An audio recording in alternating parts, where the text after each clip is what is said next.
Hey students, welcome back to Unblur Commerce. My name is शिखा मिश्रा. आज से हम लोग एक नया प्लेलिस्ट हम लोगों के चैनल में कंटिन्यू करेंगे जिसका नाम है केस स्टडी. मैंने केस स्टडी वाला नाम क्यों रखा? क्योंकि ये प्लेलिस्ट में हम लोग आपके बुक में जितने भी सारे केस स्टडीज़ होंगे उन सबको अच्छे से डिस्कस करेंगे. ओके. मैं सबसे पहले 12th कॉमर्स का बिजनेस स्टडीज़ वाला बुक से केस स्टडी उठा रहा हूँ आप लोगों को पढ़ाने के लिए, क्योंकि अभी 10th एग्ज़ाम बंद कर दिया गया है तो 11th के स्टूडेंट्स पढ़ाई में इतना ध्यान नहीं दे पा रहे होंगे, लेकिन 12th के बच्चे वो लोग पढ़ाई कर रहे हैं. तो उनके लिए मैं सोचा कि अगर केस स्टडीज़ को अच्छे से डिस्कस करवा दिया जाए तो आप लोगों को काफ़ी हेल्प हो जाएगा टॉपिक को समझने के लिए, चीज़ों को अच्छे से समझने के लिए. और आपके एग्ज़ाम में भी केस स्टडीज़ आते हैं.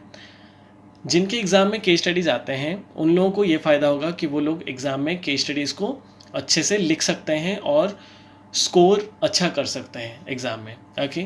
दूसरा क्या फ़ायदा होता है, हम लोग जो भी टॉपिक बुक से पढ़ते हैं या फिर आप लोग हमारे चैनल में देख रहे हैं कोई भी टॉपिक वीडियो देख रहे हैं, तो उधर से जितना नॉलेज आ रहा है अगर हम लोग केस स्टडी को अच्छे से डिस्कस कर लेंगे तो आपका नॉलेज बहुत ज़्यादा एनहांस हो जाएगा. जैसे कि ये टॉपिक एक है जो मेरा पहला केस स्टडी मैं जो आपके लिए आज लेके आया हूँ, वो है इफ़ेक्टिवनेस एंड एफिशिएंसी के ऊपर. अभी आप लोग बुक से पढ़े होंगे इफ़ेक्टिवनेस एंड एफिशिएंसी, एंड हमारा वीडियोस भी देखे होंगे इफ़ेक्टिवनेस एंड एफिशिएंसी के ऊपर जो वीडियो डाला हुआ है उसे भी आप लोगों ने देखा होगा. उसमें आप लोगों को जितना नॉलेज मिला है, हम लोग अगर एक केस को अच्छे से स्टडी कर लेंगे तो आप लोगों को और ज़्यादा प्रैक्टिकल आइडिया आ जाएगा और आप ये कॉन्सेप्ट भूलेंगे नहीं. ठीक है, तो इसलिए हम लोग केस स्टडी का प्लेलिस्ट आज से शुरू कर रहे हैं. ओके. तो हम लोग डिस्कस करते हैं हमारा पहला केस स्टडी जो है इफेक्टिवनेस एंड एफिशिएंसी के ऊपर. ओके. तो टॉपिक क्या दिया हुआ है, mister Ram, Mr. Rahim and Mr. Joy are the production managers of 3 different manufacturing firms, that is Camrys Limited, Oxford Limited, Learners Limited. They follow different strategies to manage production. मैं पहले से आपको बोल देना चाहता हूँ, कुछ चीज़ें ऐसे लिखी होती है जो टॉपिक में देना ज़रूरी है. जो क्वेश्चन बनाते हैं उनके लिए ये टॉपिक में ये देना ज़रूरी है, लेकिन वो एग्ज़ाम में हमारा कोई काम का नहीं होता है. हम लोग अगर उस पर ज़्यादा दिमाग लगाएंगे तो हमारा एग्ज़ाम में क्वेश्चन पढ़ने में ज़्यादा टाइम लगेगा और क्वेश्चन लिखने में हमें ज़्यादा टाइम नहीं मिलेगा. तो हम लोग थोड़ा स्मार्ट स्टडी करेंगे. मैं आप लोगों को बता दूंगा कि क्या क्या चीज़ हमें निकाल देना है, पढ़ना नहीं है, मतलब खाली रीड करना है, उसमें ज़्यादा दिमाग नहीं लगाना है. जैसे कि इसमें देखिए, मैं इसको रीड कर देता हूँ. Mr. Ram, Mr. Rahim, Mr. Joy are production managers of 3 different manufacturing firms. ये सब हमें कोई ज़रूरत नहीं है कि वो लोग कहाँ पे काम करते हैं. जैसे कि यहाँ पे लिखा है Cambridge limited, Oxford limited and learners limited. Okay. They follow different strategies to manage production. ये हमें आगे का टॉपिक समझाता है. They follow different strategies to manage production. लेकिन जितना मैं रेड किया उतना हम लोगों को ज़्यादा दिमाग लगाने की ज़रूरत है नहीं, वो खाली ऐसे ही दिया हुआ है. जो टॉपिक हमारे लिए बहुत मैटर करता होगा उसको हम लोग अच्छे से पढ़ेंगे, बाकी ये सब चीज़ों को खाली ऐसे रीड कर देंगे. फिर क्या लिखा हुआ है, they all keep their subordinates under proper discipline and ensure proper arrangement of things, that is materials, tools, etc. Okay. And fixed place for each employ. तो इसमें क्या बोल रहा है, they all keep their subordinates under proper discipline, सबको proper discipline से रखते हैं, and ensure proper arrangement of things, सारा जो भी चीज़ चाहिए होता है प्रोडक्शन के लिए वो सब उनके पास होता है. दैट इज़ मटेरियल्स, जो भी मटेरियल उन्हें चाहिए, जो भी टूल्स चाहिए, and fixed place for each employee. हर एम्प्लॉय का जगह भी वो लोग फिक्स करके रखते हैं ताकि कोई आके जगह ढूंढने में अपना टाइम ना जाए. फिक्स होता है, एम्प्लॉय ए का जगह ये है, एम्प्लॉय बी का जगह ये है. आगे क्या लिखा हुआ है, this helps in increasing productivity. मैंने अभी बोला ये क्या करता है, आपका प्रोडक्टिविटी को इंक्रीज़ करता है. It helps in increasing productivity, क्योंकि लोग जगह ढूंढने में, सामान ढूंढने में ज़्यादा टाइम नहीं देंगे. ओके. उनको पता होगा कि मैं ऑफिस जाऊंगा, मैं प्रोडक्शन सेक्टर में मेरा जाऊंगा जहाँ पे प्रोडक्शन हो रहा है, मेरे फैक्ट्री में जाऊंगा तो मेरा ये प्लेस फिक्स है, मेरे लिए ये सब मटेरियल्स फिक्स है, मैं इन सब मटेरियल को यूज़ करूँगा और मेरा काम करूँगा. तो इसमें क्या होता है, this helps in increasing productivity, efficiency बढ़ाता है, प्रोडक्टिविटी बढ़ाता है, and minimisation of wastage of time and cost, सब कमा देता है. जैसे कि मैं बोला, टाइम ज़्यादा नहीं लगता ढूंढने में, उन लोगों का जगह फिक्स होता है, मटेरियल फिक्स होता है. आगे क्या दिया उसे पढ़ते हैं एक बार.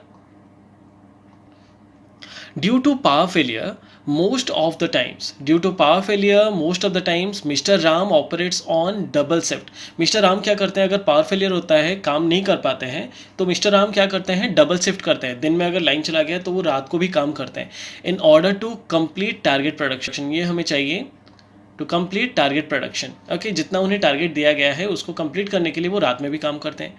ही is able to achieve target but higher cost. क्या लिखा है यहाँ पे एक बार चेक कीजिए. He is able to achieve target but at higher cost. वो काम तो कंप्लीट कर देते हैं लेकिन उसके लिए उन्हें बहुत ज़्यादा वो क्या करते हैं, कॉस्ट बहुत होता है, मतलब खर्चा बहुत हो जाता है. क्योंकि अगर उनके एम्प्लॉय को वो लोग बोलेंगे कि दिन में तो लाइन चला गया, आप करंट चला गया, आप रात को काम कीजिए, तो वो लोग तो बोलेंगे ना हमें ओवर टाइम का पैसा चाहिए.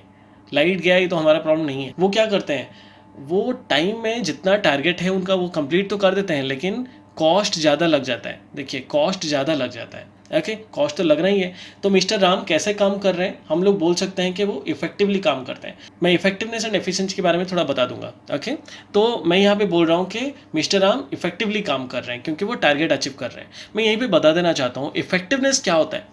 ये लाइन से हमें पता चल रहा है कि ये इफेक्टिवनेस एंड एफिशिएंसी अगर यहाँ पे दिया नहीं होगा, अगर यहाँ पे दिया नहीं होगा कि ये इफेक्टिवनेस एंड एफिशिएंसी का क्वेश्चन है, तो आप ये वाला लाइन पढ़ के ही आपको समझ में आ जाएगा कि ये कौन से टॉपिक का क्वेश्चन है. He is able to achieve target but at higher cost. ये लाइन हमें थोड़ा हिंट देता है कि ये इफेक्टिवनेस का क्वेश्चन हो सकता है. मैं इफेक्टिवनेस थोड़ा यहाँ पे समझा देना चाहता हूँ.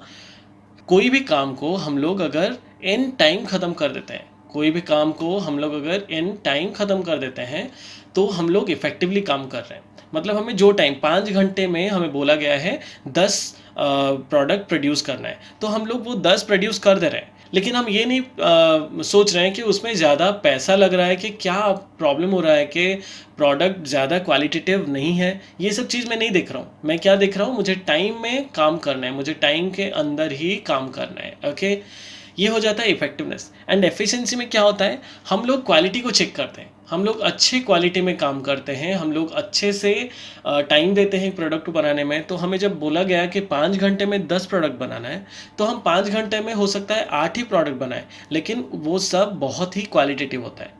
तो इफेक्टिवनेस एंड एफिशिएंसी में कोई एक चीज़ हमारे लिए पूरा बेनिफिशियल नहीं होता. हम लोग अगर ओनली इफेक्टिव होंगे तो हम टाइम में काम तो ख़त्म कर देंगे लेकिन उसका क्वालिटी ख़राब होगा.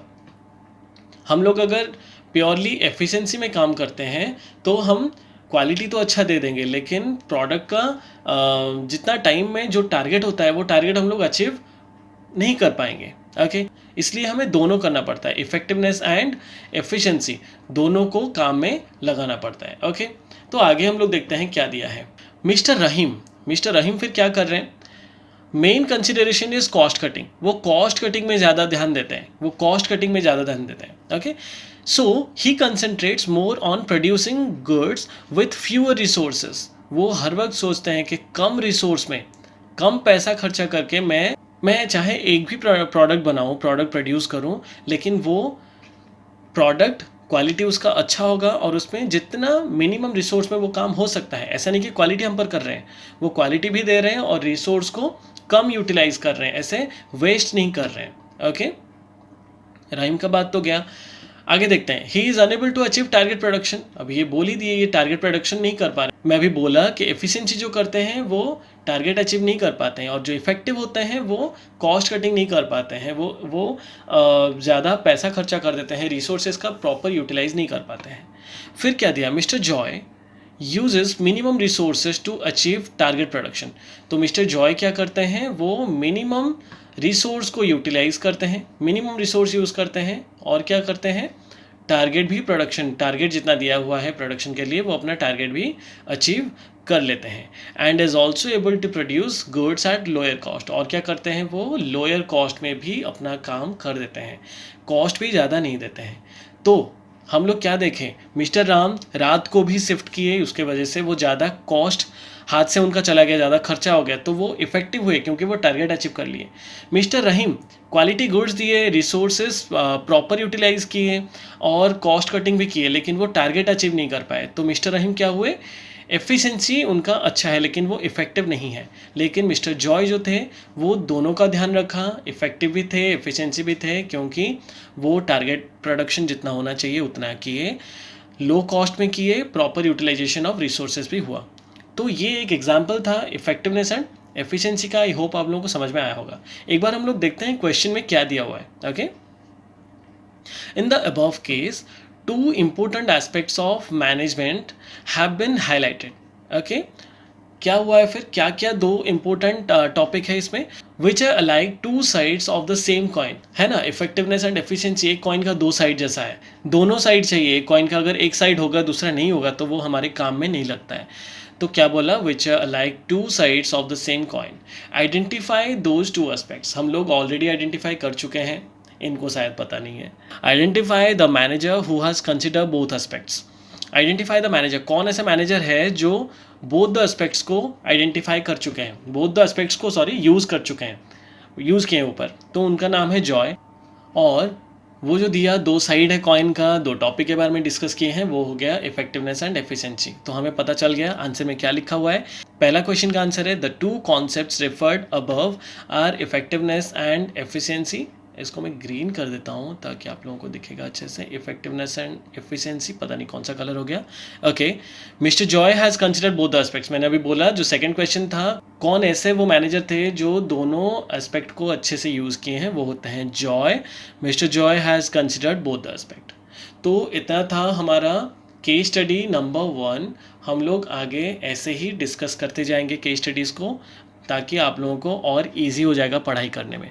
आपको ये वीडियोस में केस स्टडी रिलेटेड जो वीडियो है इसमें और क्या ज़्यादा चाहिए या फिर और कुछ वैल्यू एडिशन करना है मुझे, तो आप लोग प्लीज़ मुझे कमेंट बॉक्स में ज़रूर कमेंट कीजिएगा, मुझे इन्फॉर्म कीजिएगा, ताकि मैं वीडियोस को और ज़्यादा अच्छे से बनाऊं। मतलब मैं भी इफेक्टिवनेस एंड एफिशिएंसी दोनों चीज़ों को यूज़ कर पाऊँ।